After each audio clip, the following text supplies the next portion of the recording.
ఆలోచించండి. క్రీస్తును మన సహోదరులు చాలా మంది హైందవ సహోదరులు క్రీస్తును నమ్ముకోరు, యెహోవా అంటే తెలియదు.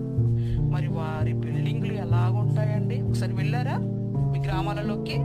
వారి బిల్డింగ్లు ఎలా ఉంటాయండి? ఎంత విలాసవంతంగా ఉంటాయి, ఎంత పెద్ద పెద్ద బిల్డింగ్లు కట్టుకుంటున్నారు, ఎన్ని ఎకరాల పొలాలు సంపాదించుకుంటున్నారు. అంతా ఎందుకు? మోడీ గారు ఎవరైనా, అంబానీ గారా ఎవరైనా మొన్న పెళ్లి చేస్తారు చూడండి, ఆయన ఎవరు? అంబానీయేనా? 27 అంతస్తుల బిల్డింగ్ కట్టారంటండి ఆయన.